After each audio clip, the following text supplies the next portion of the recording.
জাতীয় থেকে আন্তর্জাতিক, প্রান্তিক জনপদ থেকে নগর চারপাশে ঠিক কি ঘটছে এই মুহূর্তে তা নিয়ে আয়োজন এখন চারদিক।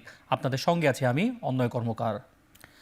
সারা বিশ্বে একই দিনে রোজা ও ঈদ পালন করা যায় কিনা সে বিষয়ে আলেমদের ভেবে দেখার অনুরোধ জানিয়েছেন বিএনপির ভারপ্রাপ্ত চেয়ারম্যান তারেক রহমান। প্রথম রোজায় ওলামা মাশায়েখ ও এতিমদের সম্মানে ইফতার মাহফিলে এ অনুরোধ জানান তিনি। এ সময় তিনি দেশের শান্তি কামনা ও দেশবাসীর জন্য দোয়া চান। ইফতার মাহফিলে দেশ বরেণ্য আলেম ওলামা ও এতিম শিশুদের উদ্দেশ্যে তিনি বলেন, মানুষ হিসেবে সবাইকে ভালোবাসতে হবে। অন্যদিকে ইফতারে যোগ দেয়া কেন্দ্রীয় নেতারা বলেন, বিএনপির সঙ্গে এক শ্রেণীর লোক দেশের বাইরে ও ভেতর থেকে আলেমদের সঙ্গে দূরত্ব সৃষ্টির চেষ্টা করছে। আলেমদের সাথে বিভেদ হলে বিদেশি শক্তি সুযোগ পাবে বলেও মন্তব্য করেন তারা।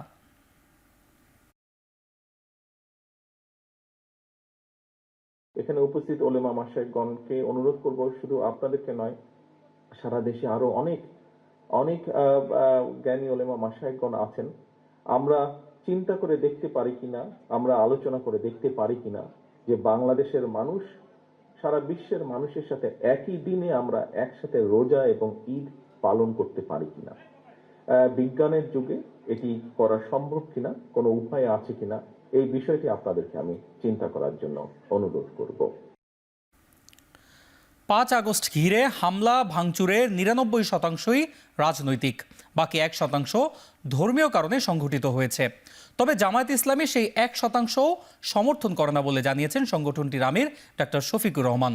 সন্ধ্যায় মিরপুর ১৪ নম্বরে ওলামা ও এতিমদের সম্মানে ইফতার মাহফিলে বক্তব্য রাখেন জামায়াত আমির। বলেন, ফ্যাসিবাদের আমলে আলেম ওলামাদের জেলখানায় রেখে অপরাধীদের রাখা হতো বাইরে। ৫ আগস্টের পর কোনো ধরনের বিশৃঙ্খলা জামায়াত সমর্থন করেনি বলে জানান ডাক্তার শফিকুর রহমান। শৃঙ্খলা ফেরাতে আইন নিজের হাতে তুলে না নেয়ারও আহ্বান জানান তিনি।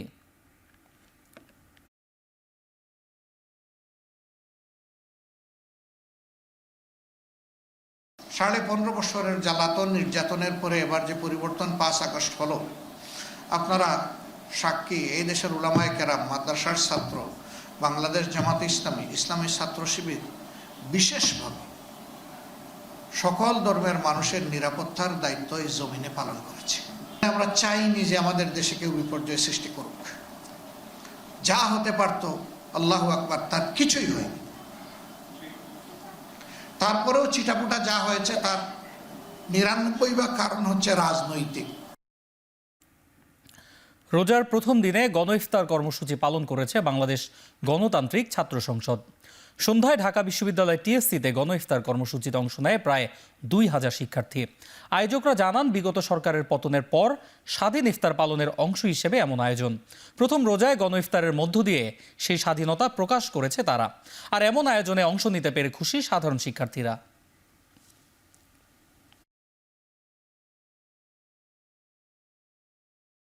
গত বছর রমজান মাসে যখন আমরা ইফতার করতে যাই, গণ ইফতার, সেখানে ছাত্রলীগের হামলার শিকার হয়েছিলেন আমাদের নেতাকর্মীরা। আজকের এই ইফতার আয়োজন মূলত আমাদের মানুষের কাছে, বাংলাদেশের জনগণের কাছে এটা এই মেসেজটা পাঠানো যে এখন যে বাংলাদেশ 5 আগস্ট পরবর্তী, সেখানে প্রত্যেক ধর্মের, প্রত্যেক জাতের, প্রত্যেক রাজনৈতিক ভিন্ন ধর্মের যে মানুষের, রাজনৈতিক ভিন্ন মতাদর্শের যে মানুষের, তাদের প্রত্যেকটা রাজনৈতিক, সামাজিক এবং সাংস্কৃতিক আয়োজনের অধিকার আছে। শেখ হাসিনা যাওয়ার পরে, ফ্যাসিস্ট যাওয়ার পরে আজকে আমরা অনেক শান্তিতে গণতন্ত্র করতে পারছি। আপনারা দেখতে পাচ্ছেন যে আমরা কিভাবে সবাই মিলে একত্রিতভাবে রমজানের প্রথম দিনটা উদযাপন করতে পারতেছি। দেশবাসীর আশা আকাঙ্ক্ষার প্রতিফলন ঘটানোই ইসির এজেন্ডা বলে জানিয়েছেন সিইসি এএমএম নাসির উদ্দিন। এজন্য সুষ্ঠু ও নিরপেক্ষ নির্বাচন আয়োজনে ভোট সংশ্লিষ্টদের নিরপেক্ষ থেকে দায়িত্ব পালনের আহ্বান জানিয়েছেন তিনি। দুপুরে নির্বাচন কমিশন ভবনে জাতীয় ভোটার দিবস উপলক্ষে আলোচনায় কথা জানান সিইসি। বাকি 4 কমিশনারও এ সময় উপস্থিত ছিলেন। এ সময় দেশবাসীর আশা আকাঙ্ক্ষার প্রতিফলন ঘটিয়ে একটি নিরপেক্ষ নির্বাচন দেওয়ার প্রতিশ্রুতি দেন প্রধান নির্বাচন কমিশনার। বলেন, ভোটকে আগে অধিকার হিসেবে বিবেচনা করা হলেও এখন তা দায়িত্ব হয়ে দাঁড়িয়েছে। আগামীর নির্বাচন গ্রহণযোগ্য করতে ইসি বদ্ধপরিকর বলেও জানান অন্যান্য কমিশনাররা।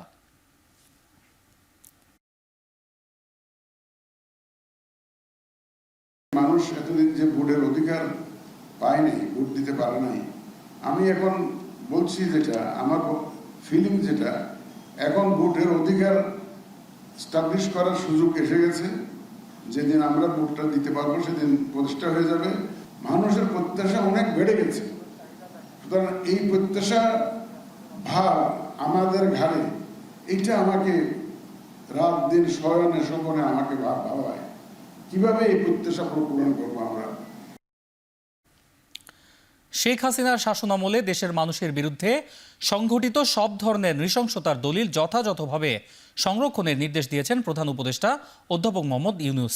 রাষ্ট্রীয় অতিথি ভবন যমুনায় জাতিসংঘের আবাসিক সমন্বয়ক ও ঢাকায় জাতিসংঘের মানবাধিকার বিশেষজ্ঞ হুমা খান প্রধান উপদেষ্টার সঙ্গে সাক্ষাতে আসেন। এ সময় ডক্টর মোহাম্মদ ইউনূস বলেন, শেখ হাসিনার নৃশংস কর্মকাণ্ড সংরক্ষণ করতে না পারলে ন্যায় বিচার নিশ্চিত করা কঠিন। শাপলা চত্বরে দমন, দেলোয়ার হোসেন সাইদির রায়ের পর বিক্ষোভকারীদের ওপর পুলিশের বর্বরতা এবং বছরের পর বছর ধরে বিচার বহির্ভূত হত্যাকাণ্ডের কথা তুলে ধরেন ডক্টর ইউনূস। এ সময় গোয়েন লুইস বলেন, জাতিসংঘ এই বিষয়ে কারিগরি সহায়তা দিতে প্রস্তুত। জুলাই অভ্যুত্থানে মানবাধিকার লঙ্ঘনের বিষয়ে জাতিসংঘের তথ্যানুসন্ধানী প্রতিবেদনের জন্য সংস্থাটিকে ধন্যবাদ জানান প্রধান উপদেষ্টা। জাতিসংঘের মানবাধিকার বিষয়ক হাই কমিশনার আগামী 5 মার্চ জেনেভায় জাতিসংঘ মানবাধিকার পরিষদের অধিবেশনে এই প্রতিবেদন তুলে ধরবেন বলে জানান গোয়েন লুইস। ডিজিএফআইয়ের সাবেক প্রধান অবসরপ্রাপ্ত লেফটেন্যান্ট জেনারেল সাইফুল আলমের বাসা থেকে 2,45,00,000 টাকা জব্দ করেছে দুর্নীতি দমন কমিশন। এছাড়াও অবৈধ সম্পদ অর্জনের অভিযোগে এইচটি ইমামের ছেলে তানভীর ইমামের নামে মামলা করেছে দুদক। রোববার দুদক মহাপরিচালক আক্তার হোসেন এ তথ্য জানান। ব্রিফিংয়ে জানানো হয়, গত বৃহস্পতিবার রাতে তার ক্যান্টনমেন্ট এলাকার বাসায় অভিযান চালিয়ে এ অর্থ উদ্ধার করা হয়। অভিযানে উদ্ধার করা অর্থ আদালতে জমা দেওয়া হয়েছে। এর আগে বাংলাদেশ ব্যাংকের ফিনান্সিয়াল ইন্টেলিজেন্স ইউনিট সাইফুল আলমের ব্যাংক হিসাব জব্দ করে। একই সঙ্গে তার স্ত্রী ও সন্তানদের নামে থাকা অ্যাকাউন্ট এবং তাদের মালিকানাধীন ব্যবসা প্রতিষ্ঠান ও ব্যাংক অ্যাকাউন্ট স্থগিত করা হয়। এছাড়াও 34 কোটি টাকার অবৈধ সম্পদ অর্জনের অভিযোগে সাবেক প্রধানমন্ত্রী শেখ হাসিনার রাজনৈতিক উপদেষ্টা এইচটি ইমামের ছেলে তানভীর ইমাম ও পরিবারের নামে আলাদা 3টি মামলা করেছে দুদক।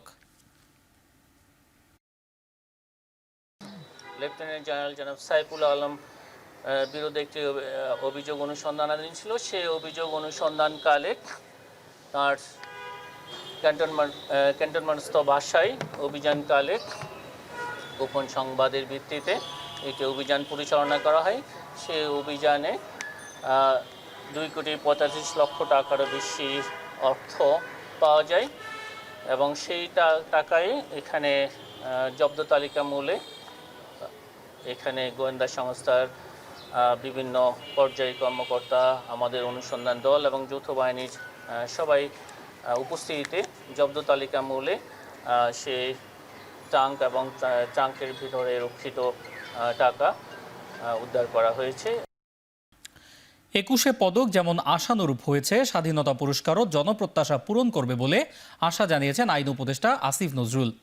সচিবালয়ে স্বাধীনতা পুরস্কারে মনোনয়ন দেওয়ার বিষয়ে উপদেষ্টা পরিষদের বৈঠক শেষে সাংবাদিকদের কথা জানান তিনি। স্বাধীনতা পুরস্কার দেওয়ার বিষয়ে যেন কোনো বিতর্ক না হয় সে চেষ্টা রয়েছে বলেও জানান আইন উপদেষ্টা। র্যাবের মতো প্রতিষ্ঠানকেও স্বাধীনতা দিবস পুরস্কার দেওয়া হয়েছিল, অথচ এটা আমাদের জাতীয় জীবনের সর্বোচ্চ পুরস্কার। আমরা এই পুরস্কারের মহিমা উপলব্ধি করে এই দলগত গোষ্ঠীগত চিন্তার ঊর্ধ্বে থেকে স্যারের নেতৃত্বে আমরা এমন সব নাম সুপারিশ করেছি।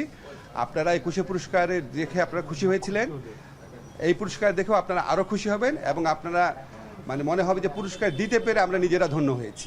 জীবনব্যাপী যে অবদান, সেটা স্বীকৃতি হিসাবে এত বছর পরেও তারা কিন্তু কোনো পুরস্কার পাননি।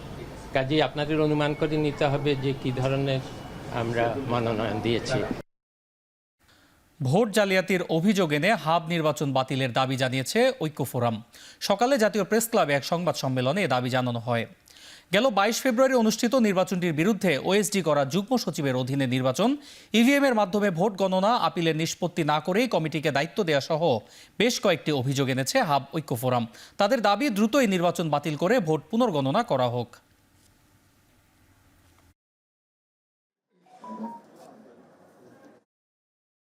যদি বাংলাদেশে একটি বিতর্কহীন হাব এবং বিতর্কহীন একটি হজ যদি পরিচালনা করতে চায়, তাহলে এই বিতর্কিত নির্বাচনকে বাতিল করে এবং নতুন নির্বাচন দিয়ে ভালো মানুষদেরকে নির্বাচিত করার জন্য সুযোগ তৈরি করে দেওয়ার জন্য আপনাদেরকে আমরা বিনীত অনুরোধ জানাচ্ছি। আপনাদের মাধ্যমে আমরা সকল মন্ত্রণালয়কে এবং সরকারকে আমরা এটা আহ্বান জানাচ্ছি। দেশের বাইরের খবর। ইউক্রেনের ভবিষ্যৎ নিরাপত্তা ও পশ্চিমা সহায়তা নিয়ে করণীয় ঠিক করতে কিছুক্ষণের মধ্যে লন্ডনে জরুরি বৈঠকে বসতে যাচ্ছেন ইউরোপীয় নেতারা। সম্মেলন থেকে ইউক্রেন ইস্যুতে গুরুত্বপূর্ণ সিদ্ধান্ত আসতে পারে বলে ধারণা করা হচ্ছে। সম্মেলনে ইউরোপীয় নেতাদের সঙ্গে সাক্ষাৎ করবেন ইউক্রেনের প্রেসিডেন্ট ভলোদিমির জেলেনস্কি। বৈঠকে অংশ নিচ্ছে ফ্রান্স, জার্মানি, ইতালি সহ ন্যাটো ও ইউরোপীয় ইউনিয়নের সদস্য দেশগুলোর সরকার ও রাষ্ট্রপ্রধান। আয়োজক দেশ ব্রিটেনের প্রধানমন্ত্রী কিয়ার স্টারমার বলেন, যুক্তরাজ্য আর ফ্রান্স কিয়েভে শান্তি প্রতিষ্ঠার প্রস্তাব দেবে ওয়াশিংটনের কাছে। ডোনাল্ড ট্রাম্পের সঙ্গে বিতর্কের পর ওভাল অফিস ত্যাগের ঘটনা ইউক্রেনের জন্য যুক্তরাষ্ট্রের সমর্থনকে ঠেলে দিয়েছে চরম অনিশ্চয়তায়। ইউক্রেনের ভবিষ্যৎ সুরক্ষিত রাখতে তাই জরুরি ভিত্তিতে সম্মেলনে ডাক দেন ইউরোপীয় নেতারা। এই বৈঠকের পর ব্রিটেনের রাজা তৃতীয় চার্লসের সঙ্গে দেখা করবেন জেলেনস্কি।